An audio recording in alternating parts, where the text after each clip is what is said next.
आज हम लोग बात करने वाले हैं टाइम ऑफ फ्लाइट के बारे में।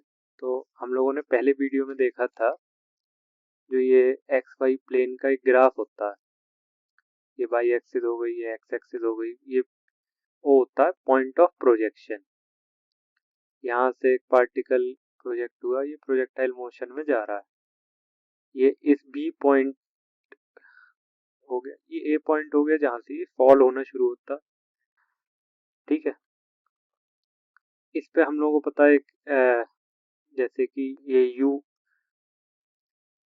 वेलोसिटी से गया है तो इसका हॉरिजॉन्टल कंपोनेंट होगा u cos थीटा और वर्टिकल कंपोनेंट क्या होगा u sin थीटा। ठीक है, इतना हम लोगों को पता है। अब हम लोगों को ये देखना है कि o से o जो कि इनिशियल पॉइंट है और इनिशियल पोजीशन है टू फाइनल पॉइंट और फाइनल पोजीशन तक पहुंचने में कितना टाइम लगता है, वो हो गया time of flight.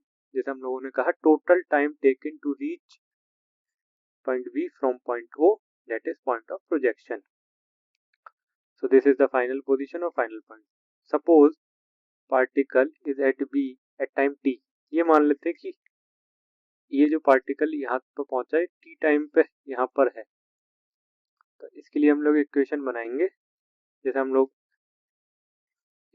O B जैसे हम लोग रेंज बोलते हैं, जो कि हम लोगों ने कल पढ़ रखा है। तो इसकी इक्वेशन में हम लोग क्या लिखते हैं, ये एक्स एक्सिस पे तो ऑब्वियस सी बात है एक्स लिखेंगे, एक्सेलरेशन 0 है हॉरिजॉन्टल प्लेन में, तो हम लोग इसे क्या लिखते हैं, हॉरिजॉन्टल मोशन में एक्सेलरेशन 0 है तो हम लोग लिखेंगे u।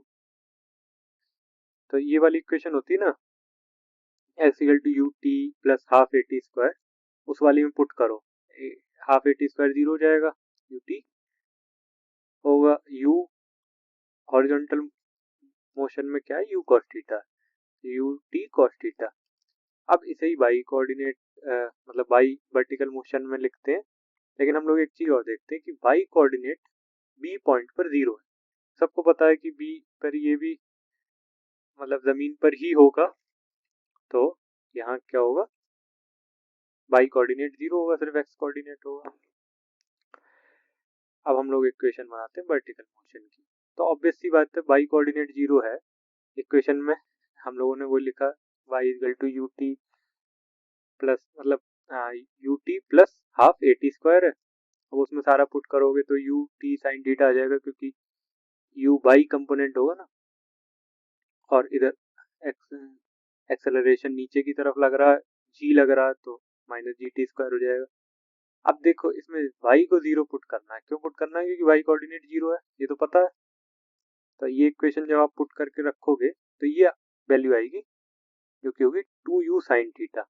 अब ये क्या कह रहे हैं, या तो t 0 है तो जो पोजीशन है पार्टिकल की वो क्या है o, ऑब्वियस सी बात है, पॉइंट ऑफ प्रोजेक्शन यहाँ t या पॉइंट ऑफ ओरिजिन। लेकिन जो ये टाइम है 2u sin थीटा बाई जी, इस टाइम पे ये पॉइंट बी पर होगा, जो कि हम लोगों ने सब यही करा था, सपोज ही करा था। तो ये तो है, इसे ही हम लोगों ने क्या कहा टाइम ऑफ फ्लाइट, कि मतलब टोटल टाइम कितना लगेगा।